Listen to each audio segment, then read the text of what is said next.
Hello everyone, welcome to Focus Study Centre. आज आपको हम बताएंगे क्लास 10th का जो है बायोलॉजी चैप्टर 5। ये चैप्टर 5 है, लेकिन ये देखा जाए तो चैप्टर 1 है, जो है जैव प्रक्रम। इसमें हम आपको बोर्ड एग्जाम 2026 के लिए मोस्ट इंपॉर्टेंट क्वेश्चन ही बताएंगे। तो देखिए, पहला क्वेश्चन ये है, जैव प्रक्रम क्या है। तो जैव प्रक्रम देखिए क्या है, वो सारी क्रियाएं जिनके द्वारा जीवों का अनुरक्षण होता है, जैव प्रक्रम कहलाता है। अनुरक्षण का मतलब होता है रख रखाव होता है। जिन प्रक्रियाओं के द्वारा जितने भी जीव होते हैं, जिन प्रक्रियाओं के द्वारा उन सभी जीवों का रख रखाव या सुरक्षा होता है, उन्हीं को हम बोलते हैं जैव प्रक्रम, वो कहलाता है। जैसे देखिए, पोषण जो होता है ये भी जैव प्रक्रम है, श्वसन ये भी जो, अगर इनमें से कोई भी एक चीज ना हो तो मनुष्य जो है जीवित रहना संभव नहीं है। तो पोषण, श्वसन, उत्सर्जन, परिवहन आदि ये सभी क्या है, जैव प्रक्रम है। ये जो होता है ये किसी भी जीव के लिए उपयोगी है। ये जितने भी चीजें हैं सभी जीव के लिए क्या है, उपयोगी है।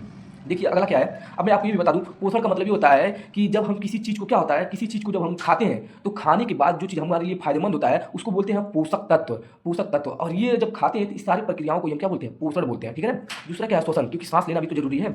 और क्या है, उत्सर्जन। उत्सर्जन का मतलब ये होता है कि जो चीज हम खाते हैं तो इसमें से कुछ अपशिष्ट पदार्थ होते हैं, उन्हें निकालना भी जरूरी है। अगला है परिवहन। परिवहन मतलब हमें किसी चीज की जरूरत है तो हमको एक स्थान से दूसरे स्थान तक जाना भी जरूरी है। और हमारे शरीर में कुछ ऐसी चीजें हैं जो यहाँ से हमारे पूरे बॉडी में क्या हो, यहाँ से वहाँ तक जाने के लिए भी जरूरी होती है। ये थे क्या, जैव प्रक्रम। अगला देखिए है स्वपोषी पोषण हुआ, विषम पोषी पोषण में अंतर बताइए। तो देखिए पहले ये जान लीजिए कि स्वपोषी और विषम पोषी होते क्या है। तो स्वपोषी का मतलब ये होता है जो अपना भोजन स्वयं बना लेते हैं और किसी पर निर्भर नहीं रहते। और विषम पोषी का मतलब ये होता है कि जो अपना भोजन स्वयं नहीं बनाते हैं, किसी दूसरे के ऊपर निर्भर रहते हैं। ठीक है, चलिए देखते हैं। ये देखिए स्वपोषी में इसके लिए कार्बन डाइऑक्साइड, सूर्य का प्रकाश एवं जल आवश्यक है। और इसके लिए सूर्य का प्रकाश, कार्बन डाइऑक्साइड अनिवार्य नहीं है। ठीक है ना। इसमें देखिए, इसमें जो होते हैं मनुष्य आते हैं, इसमें जो होते हैं पेड़ पौधे आते हैं। ठीक है ना। तो पेड़ पौधे जो होते हैं, इनके लिए चीज जरूर चलेगी। हमारे लिए सूर्य का प्रकाश न मिले तो भी चल जाएगा, कार्बन डाइऑक्साइड न मिले तो भी चल जाएगा। ठीक है। अगला देखिए, इसमें भोजन के पाचन की आवश्यकता नहीं होती है। इन लोगों में भोजन के पाचन की आवश्यकता नहीं, क्योंकि वो तो पेड़ पौधे हैं। और देखिए, इसमें भोजन के पाचन की आवश्यकता होती है। अगर भोजन नहीं पचेगा या नहीं होगा तो जो होगा फिर वो बीमार पड़ने लगेंगे। ठीक है। अगला देखिए, ये अपना भोजन स्वयं बनाते हैं और ये अपना भोजन स्वयं नहीं बनाते हैं। ये केवल हरे पेड़ पौधों में होता है, और ये हरे पेड़ पौधों के अतिरिक्त अन्य सभी जीवों में होता है, सिर्फ पेड़ पौधों को छोड़कर। ये था इसमें डिफरेंस। नेक्स्ट देखते हैं, मानव पाचन तंत्र की चित्र सहित व्याख्या कीजिए। तो चलिए देखते हैं मानव पाचन तंत्र का चित्र। तो पहले देख लीजिए कि मनुष्य जो है, मनुष्य का आहार नाल जो होता है, आहार नाल जहाँ से हम भोजन ग्रहण करते हैं, आहार नाल, मनुष्य के आहार नाल की लंबाई जो होती है 8 से 10 मीटर लंबी होती है। शरीर के विभिन्न भागों में इसका व्यास जो होता है अलग अलग होता है। इसके निम्नलिखित भाग होते हैं। देखिए, जो मनुष्य होते हैं, कोई छोटा कोई बड़ा, या जीव कोई छोटा कोई बड़ा, इस वजह से उनका जो आहार नाल होता है अलग अलग होता है। ठीक है। अगला देखिए क्या इसमें, अगला पॉइंट क्या है, अगला पॉइंट ये है मुख गुहा। मुख गुहा का मतलब जहाँ से हम भोजन ग्रहण करते हैं। तो देखिए, मुख गुहा से प्रारंभ हुई पाचन की प्रक्रिया छोटी आंत तक लगातार चलती रहती है। यहाँ से हमारे मुख से लेकर हमारे पाचन तक क्या होती है, लगातार चलती रहती है आंत तक। मुख गुहा जो होता है ऊपरी तथा निचले जबड़े के मध्य स्थित होते हैं। ठीक है ना। जो मुख गुहा होते हैं जो ऊपरी जबड़ा तथा निचले जबड़े के मध्य में स्थित होते हैं। वयस्क में दोनों जबड़ों पर जो होता है 16 दांत होते हैं। ये तो सबको पता है, 16 दांत लगे होते हैं। अगला देखिए, अगला पॉइंट इसमें क्या लिखना है, जब ये चीज आएगा तब ये पूरा पॉइंट इसे बना के लिखना है। अगला देखिए, जीव क्या होता है। तो मुख गुहा के फर्श पर जीव स्थित होता है। जो फर्श होता है मतलब हमारे दोनों जबड़ों के बीच में एक फर्श स्थित होता है, जिसे जीवा बोलते हैं, जो भोजन के स्वाद का अनुभव कराती है। इसके अतिरिक्त भोजन चलाते समय उसमें लार से भोजन को मिलाने में सहायता करती है। यह चलाए गए भोजन को निगलने में भी मदद करती है। प्रत्येक मनुष्य में लगभग 1.5 लीटर लार का प्रतिदिन निर्माण होता है। ये थी आपके जीव के बारे में कुछ जानकारी। नेक्स्ट है भोजन नली क्या होती है। देखिए, यह लगभग 25 सेंटीमीटर लंबी वलित होती है। वलित मतलब मुड़ी होती है, मुड़ी ऐसे वलित होती है, नलिका होती है, और श्वास नली के नीचे स्थित है। ये श्वास नली की क्या होती है, नीचे स्थित होती है। अगला देखिए, छोटी आंत। छोटी आंत मतलब एक होती है बड़ी आंत, एक होती है छोटी आंत। ये देखिए, यह ग्रहणी के निचले भाग से प्रारंभ होती है। ग्रहणी के निचले भाग से प्रारंभ होती है, मतलब जो भोजन ग्रहण करता है उसके निचले भाग से प्रारंभ होती है। यह नली सबसे अधिक लंबी होती है, अतः यह कुंडलित अवस्था में होती है। क्योंकि सबसे लंबी होती है तो इसको क्या होती है, कुंडलित अवस्था में जब ये रहेगी। कुंडलित मतलब ये होता है कि ऐसे करके रहेगी, तभी तो ये अट पाएगा हमारे पेट में। तो इसलिए जो होता है कुंडलित अवस्था में उदर गुहा में स्थित होता है। उदर गुहा मतलब पेट में स्थित होता है। इसके चारों ओर बड़ी आंत होती है। इसके चारों ओर क्या होती है, बड़ी आंत होती है। ठीक है। अगला देखिए, मलाशय क्या होता है। तो मलाशय यह बड़ी आंत का ही अंतिम भाग होता है। जो मलाशय होता है मतलब ये देखिए ऐसे, ये जो होता है मलाशय, ये जो होता है, ये वाला जो होता है बड़ी आंत। अब बड़ी आंत के नीचे जो होता है यही होता है क्या, मलाशय होता है ये। ठीक है ना। ये मलाशय होता है, लगभग 7 से 8 सेंटीमीटर क्या होता है, लंबा होता है। यहाँ अपशिष्ट भोजन एकत्रित होते हैं। जितने भी बेकार पदार्थ या अपशिष्ट भोजन होती है वो सब कहाँ होती है, यही एकत्रित होते हैं मलाशय में। अगला देखिए, गुदा क्या होता है। अब देखिए यहाँ पर पहले चित्र देख लीजिए, यही है जो हमारा ये मानव का चित्र है। यहाँ पर देखिए, ये जिह्वा है, और ये क्या है, यहाँ पर दिखाया गया कि ऊपर जो है मुंह है, इसे मुख गुहा बोलेंगे। ये ग्रसिका है, और ये जो होता है डायफ्राम होता है। डायफ्राम सुरक्षा प्रदान करने के लिए जो हमारे होते हैं। ठीक है ना। अब देखिए, यहाँ पर कुछ चीज़ें जो है इसी को हम बोलते हैं गुदा। ठीक है ना। ये गुदा हमारे लिए जरूरी है, ये देख लीजिए। अगला देखिए, यहाँ पर ये यकृत होता है, यहाँ छोटा सा यकृत होता है, और यहाँ पर दिखाया गया ये क्षुद्रांश है। ये छोटे छोटे जो होते हैं छिद्रांश से तीर मार के दिखाया गया। ये जो है ये हमारा अग्नाशय है। फिर यहाँ पर दिखाया गया है कि इसी में देखिए, यहीं पर जो होता है, यहीं पर पित्ताशय होता है। ठीक है ना। और जो ये पित्ताशय नली होती है, और ये पित्ताशय नली जो होती है जाकर कहाँ, पित्ताशय में खुलती है जहाँ पित्त बनता है। ठीक है ना। और देखिए, यहाँ पर ये जो बड़ा वाला दिख रहा है ये आपको अमाशय है। ठीक है। और ये क्या है, परिश्लेषिका है, जो ये परिश्लेषिका है। और ये देखिए, इसको कोलान भी बोलते हैं। जो हमारा ये बृहद्रांत है, इसको हम क्या बोलते हैं, इसी को हम बोलते हैं क्या, बड़ी आंत बोलते हैं। इसको छोटी आंत, इसको बड़ी आंत बोलते हैं। ठीक है। ये देखिए, अब यहाँ समझ आएगा गुदा क्या। गुदा आपको बता दिए, नीचे वाला जो द्वार है जहाँ से मलाशय मतलब मलमूत्र निकलते हैं, ये है। यानी कि मलाशय का अंतिम भाग छल्लेदार मांसपेशियों का बना होता है, छल्लेदार मांसपेशियों का बना होता है। इसके बाहर खुलने वाले द्वार को ही गुदा द्वार, बाहर खुलने वाले द्वार को क्या बोलते हैं? गुदा द्वार बोलते हैं। ठीक है, ये था ये मानव का पाचन तंत्र का सचित्र वर्णन था। नेक्स्ट देखते हैं कि मानव जो हृदय होता है, मानव हृदय पंप को चित्र सहित समझाइए। तो ये मानव का हृदय है, देख लीजिए यहाँ पर जो होता है दायां अलिंद होता है, उसके नीचे जो होता है उसी के यहाँ देखिए ये दायां अलिंद, ये बायां अलिंद, और ये होता है दायां नीला और ये होता है बायां नीला। ठीक है ना, और यहाँ पर आपको दिख रही है लाल कलर की जो दिख रही है, लाल वाली भी महाधमनी है। ठीक है ना, और जो ब्लू कलर का होता है ये क्या होता है? सीरा होता है। ठीक है, तो चलिए अभी पढ़ते जाएंगे, सब समझ में आ जाएगा। देखिए क्या लिखा है कि मानव हृदय पंप को चित्र सहित समझाइए। देखिए मनुष्य का हृदय विशेष प्रकार की हृदय पेशियों का बना होता है। जो मनुष्य का हृदय होता है ये विशेष प्रकार की हृदय पेशियों का बना होता है।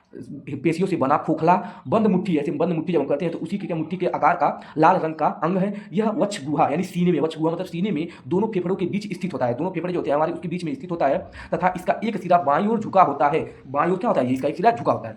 आगे देखिए अगला है अलिंद। क्या होता है? तो आपको बता दिया कि अलिंद जो होता है वो ऊपर होता है। तो ये देखिए यह जो होता है यह हृदय का ऊपरी भाग होता है। शरीर से रक्त अलिंद के माध्यम से हृदय में प्रवेश करता है। जो हम दिखाए अलिंद दोनों ऊपर थे, ठीक है ना, अलिंद दोनों ऊपर होते हैं और नीले दोनों नीचे होते हैं। तो ये बोला है शरीर से रक्त जो है अलिंद के माध्यम से हृदय में प्रवेश करते हैं। दोनों अलिंद एक दूसरे को अंतरालिंग भित्ति द्वारा अलग रहते हैं, जबकि अलिंद व निलय खांच द्वारा अलग रहते हैं। इसका मतलब मैं आपको समझा देता हूँ। देखिए क्या कहा है इसलिए ये कहा है कि जो ये हृदय है हमारा, ये हृदय जो है यहाँ पर देखिए, यहाँ पर क्या है? ये दायां अलिंद, ये बायां अलिंद। तो दायां अलिंद बायां अलिंद क्या हो? ये खांच के द्वारा क्या होते हैं? अलग रहते हैं। यहाँ पर देखिए अलग है ना इसकी, और ये जो होते हैं ये यहाँ पर जो अलग रहता है यहाँ से, और यहाँ पर ये जो अलग करने की जो चीज़ होती है उसको बोलते हैं अलिंदा निलय। यहाँ ये दोनों क्या होते हैं? अलग रहते हैं। यहाँ निलय ऊपर क्या होता है? अलिंद। यहाँ निलय ऊपर अलिंद। ये विशेष अलिंद निलय खांच द्वारा अलग रहते हैं। और ये क्या होता है? ये भी यहाँ पर देखिए अलिंद, दायां अलिंद और बायां अलिंद भी क्या होते हैं? खांच द्वारा अलग होते हैं। नीले क्या है? तो नीले देख लीजिए यह हृदय का निचला भाग होता है। यह हृदय का निचला भाग होता है, अभी बताया हूँ मैं आपको। यह रक्त को पंप करता है जिससे रक्त पूरे शरीर में फैल जाता है। तो जो रक्त प्रवेश कहाँ करता है? तो अलिंद से प्रवेश करता है। अलिंद क्या करता है? उस रक्त को क्या करता है? नीले में भेजता है। नीले क्या करता है? इसको फिर पंप कर देता है। पंप करके फिर वापस दे देता है। अब देखिए एक चीज़ याद जानिए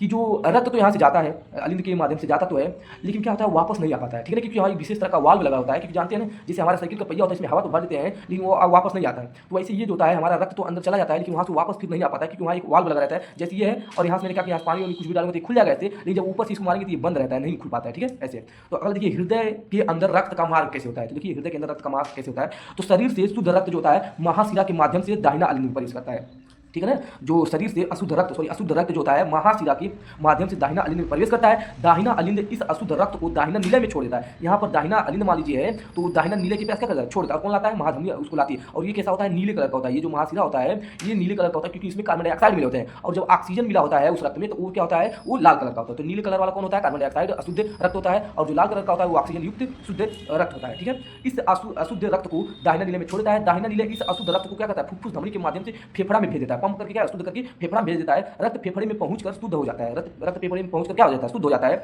यह शुद्ध रक्त फुफ्फुस शिरा के माध्यम से बायां अलिंद में प्रवेश करता है। फुफ्फुस शिरा के माध्यम से क्या करता है? बायां अलिंद में प्रवेश करता है। बायां अलिंद इस शुद्ध रक्त को बायां नीले में फिर छोड़ देता है। और बायां नीले जो होता है सबसे चौड़ा चेंबर है। यह शुद्ध रक्त को महाधमनी के माध्यम से पूरे शरीर में भेजता है। तो जो महाधमनी होती है, ये धमनी जो होती है ये लाल कलर की होती है, और जो महाशिरा होता है नीला कलर का होता है। जो महाशिरा होता है ये क्या करता है? कार्बन डाइऑक्साइड यानी अशुद्ध रक्त को क्या करता है? लाता है। और जो हमारी महाधमनी होती है ये शुद्ध रक्त को क्या करती है? हमारे पूरे शरीर में पहुंचाती है। तो पहले क्या होता है? रक्त पहले आता है महाशिरा लेकर आता है हमारे बायां नीले में। बायां नीले क्या करता है? उसको छोड़ देता है बायां नीले में। बायां नीले क्या करता है? इसको पंप करता है। पंप करके फेफड़े में भेज देता है। फेफड़ा जो शुद्ध करता है, शुद्ध करने के बाद वो चला जाता है कहाँ? बायां अलिंद में चला जाता है। बायां अलिंद क्या करता है? उसको भेज देता है कहाँ? बायां नीले में। बायां नीले बहुत बड़ा चेंबर होता है, सारा रक्त वहाँ पहुंच जाता है। तो वहाँ क्या करता है? महाधमनी वहाँ से पूरे शरीर में इस रक्त को पहुंचाता है। ठीक है, अगला देखिए क्या है? अगला है धमनी और शिरा में अंतर। देखिए अब देखिए ये मोस्ट इंपॉर्टेंट है, धमनी और शिरा। देखिए धमनी इधर शिरा है, तो इसकी रंग लाल होती है, इसकी रंग नीले होता है। बताएं क्यों लाल होता है? क्योंकि इसमें इसमें ऑक्सीजन होता है, इसमें कार्बन डाइऑक्साइड मिला होता है, अशुद्ध होता है, ये शुद्ध होता है। यह शरीर की अधिक गहराई में पाया जाता है, यह शरीर की कम गहराई में पाया जाता है। देखिए जो हम लोग देखते हैं ना कि जो धमनी होती है यहाँ पर देखते हैं नस, तो जो ऊपर नस काटते हैं कुछ लोग नस काटते हैं जो, तो ऊपर का सिर्फ सिरा काटते हैं। अगर कचकचा के अगर गहराई तक काट देना धमनी कट जाएगा। धमनी कट जाएगी तो पूरा शरीर क्या हो जाएगा? सॉरी, जो खून होगा बहुत तेज निकलेगा। इसलिए क्या होता है? कुछ लोग अपने दिखावे के लिए ऊपर वाला नस काटते हैं, पतला वाला जो कि सिरा वाला होता है। अगर महाधमनी को कचकचा के गहराई तक काट दें तो पूरा खून होगा और उसकी रफ्तार बढ़ जाएगी। और ये इसका कारण देखिए क्या है? यह रक्त को हृदय से लेकर शरीर के विभिन्न अंगों तक ले जाता है। और यह शरीर की ये क्या होता है? यह शरीर से रक्त को लेकर हृदय में लेकर आता है, वहां तक लेकर आता है। इसमें रक्त का दाब तथा स्पीड दोनों उच्च होता है, जिस कारण से यह मोटा होता है। क्योंकि जानते हैं धमनी जो होता है, धमनी की स्पीड बहुत तेज होती है, और इसका अगर जो नस होती है अगर मोटा नहीं होती तो उसको क्या कर देगा? फाड़ देगा। इसलिए इसकी स्पीड इसकी बहुत तेज, इसलिए मोटा भी होता है और अधिक गहराई में पाया जाता है। इसमें जो होता है रक्त का दाब स्पीड दोनों कम होता है, जिस कारण से क्या होता है? पतला होता है। ठीक है,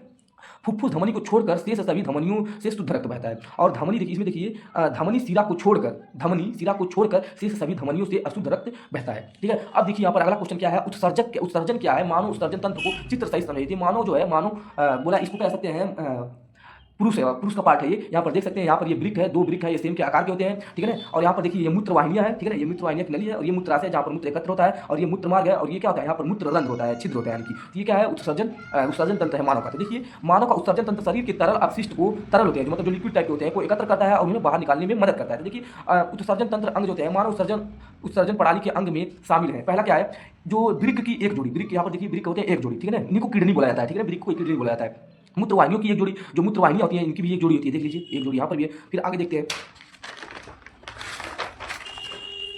अगला जो है कहता है कि एक मूत्राशय होता है और एक मूत्रमार्ग होता है, ठीक है, ये दोनों एक एक होते हैं। पहले देख लेते हैं वृक्क क्या करता है। तो वृक्क जो होता है सेम के आकार की संरचना है, जो रीढ़ की हड्डी की दोनों ओर स्थित होती है और पीठ की पसलियों और मांसपेशियों द्वारा संरक्षित रहती है, जो किडनी होती है। प्रत्येक व्यस्क मानव में जो गुर्दे की लंबाई होती है 10 से 12 सेंटीमीटर और चौड़ाई 5 से 7 सेंटीमीटर होती है और वजन लगभग 120 से 170 ग्राम का होता है। ये वृक्क के बारे में लिख रहा है। अगला देखते हैं मूत्रवाहिनी क्या है। तो देखिए ये किडनी से निकलकर मूत्राशय तक जाती है। इसकी भित्ति में कर्माकुचन पाया जाता है। कर्माकुचन मतलब सिकुड़ता है, फैलता है, सिकुड़ता है, फैलता है, जिसके फलस्वरूप मूत्र आगे की ओर बढ़ता है, ठीक है, कर्माकुचन के द्वारा।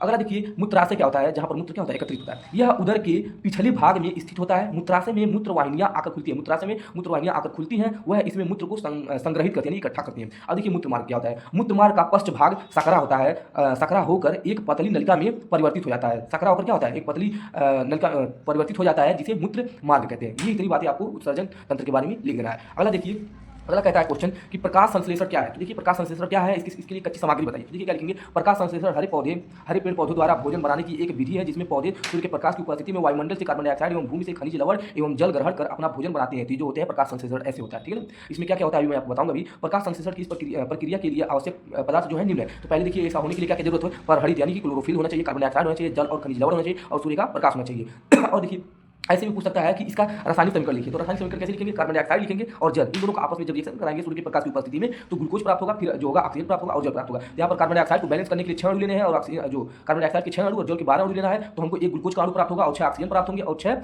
जल के अणु प्राप्त होंगे, ठीक है। अगला नेक्स्ट क्वेश्चन देखते हैं कि पोषण क्या है, इसके प्रकार बताइए। तो अभी मैं आपको बताऊं पोषण क्या होते हैं। देखिए खाद्य पदार्थों में से पोषक तत्वों को ग्रहण करने की प्रक्रिया को पोषण कहते हैं, मतलब जितने भी विटामिन वाली चीज होती है उनको ग्रहण करने की प्रक्रिया को ही पोषण कहते हैं। यह 2 प्रकार का होता है, एक होता है स्वपोषण, एक होता है परपोषी। तो देखिए पहले क्या होता है स्वपोषण, जो जीव अपना भोजन का निर्माण स्वयं करता है तथा दूसरों पर निर्भर नहीं रहता है, उसे हम कहते हैं स्वपोषी कहते हैं। और यह प्रक्रिया स्वपोषण कहलाती है। जैसे हरे पेड़ पौधे ही अपना भोजन स्वयं प्राप्त कर सकते हैं, यानी किससे, सूर्य के प्रकाश की उपस्थिति में, और आपको बता दिया, ठीक है। परपोषी क्या होता है, परपोषी या परपोषण, देखिए जो जीव अपना भोजन का निर्माण स्वयं नहीं करते हैं बल्कि दूसरों पर निर्भर रहते हैं, उसे परपोषी कहते हैं तथा यह प्रक्रिया जो होती है परपोषण कहलाती है। इसमें मनुष्य होते हैं और भी जीव जंतु आ सकते हैं, ठीक है। नेक्स्ट क्वेश्चन देखते हैं। अगला क्वेश्चन है, अगला क्वेश्चन ये है कि जीव अपना पोषण कैसे करते हैं। तो जीव अपना पोषण देखिए कैसे करते हैं। जीव विभिन्न प्रकार के होते हैं, जीव जो होते हैं विभिन्न प्रकार के होते हैं, तदनुसार उनकी भोजन एवं उनकी पोषण विधियां भी अलग होती है, क्योंकि अलग अलग होते हैं, अलग अलग उनकी पोषण विधियां भी होती है। उच्च स्तरीय जीवों में तो सुविकसित पाचन तंत्र पाया जाता है, सुविकसित पाचन तंत्र पाया जाता है, परंतु कोशिकीय सूक्ष्म जीवों में भोजन की अंतःग्रहण से लेकर पाचन और अनपचे भोजन का बहिष्करण भी उनकी मात्र एक कोशिकी द्वारा ही होता है, ठीक है ना। ये आपको जीव अपना भोजन कैसे प्राप्त करते हैं, कैसे बनाते हैं, इसके बारे में ये बता देना है। जीव अपना पोषण कैसे करते हैं, इतनी बातें आपको बता देना है। अगला देखते हैं अमीबा। अमीबा में पोषण, तो अमीबा में पोषण, पहले अमीबा जानते हैं एक कोशिकी जीव है। अमीबा क्या करता है, पहले अपने शिकार को ढूंढता है, ढूंढने के बाद धीरे धीरे अपने पास जाता है, उसके बाद अपने जो उसके दोनों जो मोड़ने वाले जो हाथ होते हैं, समझिए हाथ कह सकते हैं, उसे धीरे धीरे उसको पहले घेरता है। घेरने के बाद जब उसको घेर लेता है तो उसके बाद उसको अपने इसमें करके उसके बाद क्या करता है, उसको निगल लेता है, और धीरे धीरे जब उसको निगल लेता है तो उसमें जितना भी रक्त या जो भी चीज उसमें होता है उसको चूस लेता है। उसके बाद उस अपशिष्ट पदार्थ क्या करता है, बाहर निकाल देता है, ठीक है। तो देखिए क्या होंगे, अमीबा एक कोशिकीय प्राणी है जो अपना कोशिकीय सतह पर बनाए गए अंगुली समान अस्थायी और प्रवेदी द्वार मतलब जो होता है खुला हुआ उसका द्वार, तो प्रवेदी द्वार भोजन कणों को पकड़ता है। भोजन कणों को मैं बताया हूँ ना, पकड़ता है। यह प्रवर्ध भोजन कणों को चारों ओर से घेर लेते हैं। चारों ओर से क्या कर लेते हैं, इसको घेर लेते हैं और संगलित होकर खाद्य रिक्तिका बनाते हैं। खाद्य रिक्तिका मतलब उसमें क्या होते हैं, पहले रिक्त स्थान बनाते हैं ताकि उसमें क्या हो जाए, कोई भी पदार्थ जो उसमें अच्छे से आ जाए, तो खाद्य रिक्तिका बनाते हैं, ठीक है ना। खाद्य रिक्तिका बनाते हैं, इसमें भोजन कणों का पाचन होता है तथा अपशिष्ट पदार्थ पुनः बाहर निकाल दिया जाता है, निकाल दिया जाता है। ये अमीबा के बारे में पोषण था, ठीक है ना। अगला देखिए शोषण क्या है। तो देखिए शोषण क्या है, जीवों में होने वाली एक ऐसी प्रक्रिया जिसमें ग्लूकोज का विखंडन होता है। जो ग्लूकोज होता है उसमें विखंडन होता है। तो देखिए जीवों में होने वाली एक ऐसी प्रक्रिया जिसमें ग्लूकोज का विखंडन होता है। ग्लूकोज मतलब टूटता है, और जब वो टूटता है तो उसमें से ऊर्जा निकलती है, और वही ऊर्जा जो होती है हमारे कार्य करने में सहायता करती है। तो ग्लूकोज का विखंडन होता है तथा इसके फलस्वरूप प्राप्त ऊर्जा हमारे शरीर की सभी क्रियाओं को क्या कहते हैं, संचालित करती हैं, और श्वसन कहलाता है। ये प्रक्रिया जो होती है ये श्वसन कहलाती है। ग्लूकोज जो होता है, ग्लूकोज से हमको क्या मिलती है, एनर्जी मिलती है। तो ये जब हम ग्लूकोज खाते हैं तो ग्लूकोज जो होता है विखंडित हो जाता है, सॉरी खाते कह रहे हैं, जब ग्लूकोज हमारे अंदर आता है, भोजन जब लेते हैं तो उसमें ग्लूकोज की मात्रा भी होती है। तो ग्लूकोज जब होता है वो एनर्जी हमको प्रकट करता है। ग्लूकोज जो होता है टूटता है, टूटने के बाद क्या होता है, उसमें से ऊर्जा निकलती है, ऊर्जा जो हमारे शरीर के विभिन्न अंगों तक जाती है, जिस वजह से हम काम क्या करते हैं, संचालित करते हैं। अगला देखिए कि ये जो होता है दो प्रकार का होता है, एक होता है वायवीय श्वसन और एक होता है अवायवीय श्वसन। तो पहला देखिए ऐसा श्वसन जिसमें ग्लूकोज का विखंडन ऑक्सीजन की उपस्थिति में होता है उसे वायवीय श्वसन कहते हैं, ठीक है ना। ऑक्सीजन हो और उसका ग्लूकोज का विखंडन होता है उसको हम वायवीय श्वसन बोलते हैं, यानी वायु की उपस्थिति में, यहाँ ट्रिक भी है, वायु यानी वायु रहता है उसका विखंडन ग्लूकोज का, तो उसको वायवीय श्वसन बोलते हैं। इसका देखिए ग्लूकोज है इसका ऑक्सीजन की उपस्थिति में इसका जब विखंडन होगा तो ये 6 जो होगा कार्बन डाइऑक्साइड के अणु और 6 जल के अणु प्लस 38 एटीपी ऊर्जा निकलेगी, ठीक है। अगला देखिए अवायवीय श्वसन, इसका मतलब ये होता है कि जहां पर ऑक्सीजन न हो, तो ऐसा श्वसन जिसमें ग्लूकोज का विखंडन ऑक्सीजन के अनुपस्थिति में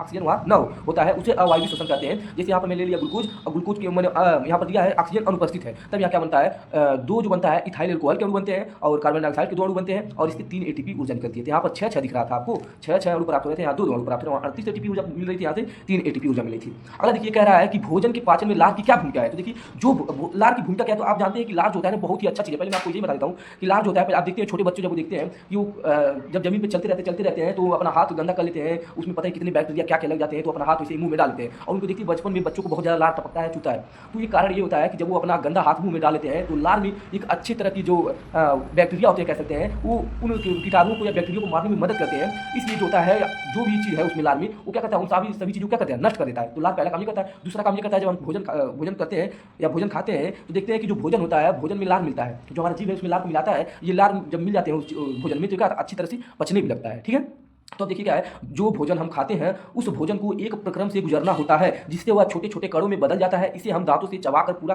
कर लेते हैं, अतः भोजन को गीला करने का कार्य लार द्वारा किया जाता है। देखिए ये भी बात है कि भोजन को क्या किया जाता है, गीला भी किया जाता है ताकि इसका मार्ग जो है आसान हो जाए, क्योंकि जब गीला रहेगा तभी आसान होगा, सरकेगा। भोजन को कोमल बनाने का कार्य लार ग्रंथियों द्वारा किया जाता है, जिसके द्वारा भोजन को आगे पाचन के लिए तैयार किया जाता है। ये था। अगला पूछता है मनुष्य में वृक्क किस तंत्र का भाग है, तो ये लिख दीजिएगा या टिक लगा दीजिएगा, उत्सर्जन का भाग होता है। जो वृक्क है उत्सर्जन का भाग है, क्योंकि अभी मैं आपको बताया मनुष्य का पाचन वाला, मनुष्य का उत्सर्जन में आपको बताया।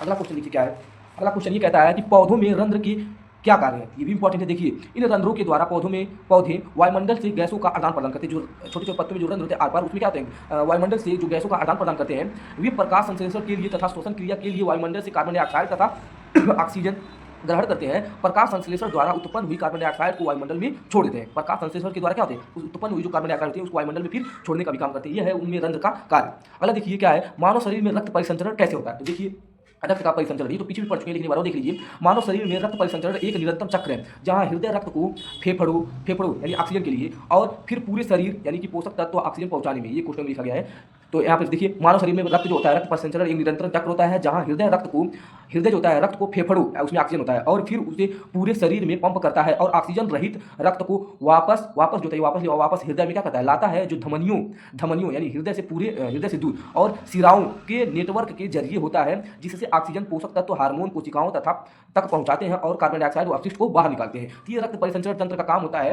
क्या होता है इसमें, हम क्या करेंगे, जब हमारे अंदर जो होता है कार्बन डाइऑक्साइड भी होता है, तो कार्बन डाइऑक्साइड को क्या करता है, वो क्या करते हैं, रक्त जो होते हैं उसमें घुले रहते हैं कार्बन डाइऑक्साइड, तो लाता है, लाने के बाद यहाँ फेफड़े के पास फेफड़ा जो होता है इसको क्या करता है, वहाँ से जो ऑक्सीजन को होता है, कार्बन डाइऑक्साइड को खींचता है, खींचने के बाद क्या करता है, बाहर निकाल देता है और रक्त को शुद्ध कर देता है और फिर हमारे शरीर में क्या होता है, महाधमनी के द्वारा पूरे शरीर में क्या होता है, फैल जाता है।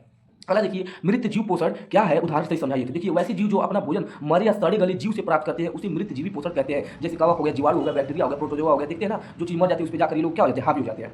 अगला देखिए सजीव का मुख्य 4 लक्षण लिखे। तो सजीव का मुख्य 4 लक्षण, पहला तो उनका चलना होता है, दूसरा उनका श्वसन करना भी होता है, प्रजनन करना होता है, उत्सर्जन होता है और वृद्धि होता है। ये लिख देना है सजीव के मुख्य 4 लक्षण। नेक्स्ट क्वेश्चन और लास्ट क्वेश्चन ये है कि पित्त क्या है, मनुष्य के पाचन तंत्र में इसका क्या महत्व है। तो देखिए पित्त गाढ़ा हुआ हरा रंग का क्षारी द्रव है, ये हरा है, गाढ़ा होता है और क्षारी द्रव होता है, जिसका पीएच मान 8.9 यानी कि क्षारी होता है, क्योंकि तो पता चला है कि 7 से ज्यादा है तो क्षारी है होता है, जो यकृत यानी कि लीवर से स्रावित होता है, ठीक है ना। और इसके महत्व देखते क्या है, पित्त जो होता है भोजन को क्षारी बनाता है, ठीक है ना, भोजन को क्षारी बनाता है। और इसका दूसरा कार्य है पित्त के लवण जो होते हैं, पित्त के लवण वसा का विखंडन करता है, तो जो वसा होते हैं उनका विखंडन करते हैं, ठीक है ना, ये होता है पित्त का कार्य। तो इस चैप्टर से मैं आपको बायोलॉजी का पहला चैप्टर लाया हूँ, नेक्स्ट वीडियो में आपको बायोलॉजी का दूसरा चैप्टर बताएंगे। तो बस इतना ही, जय हिंद जय भारत।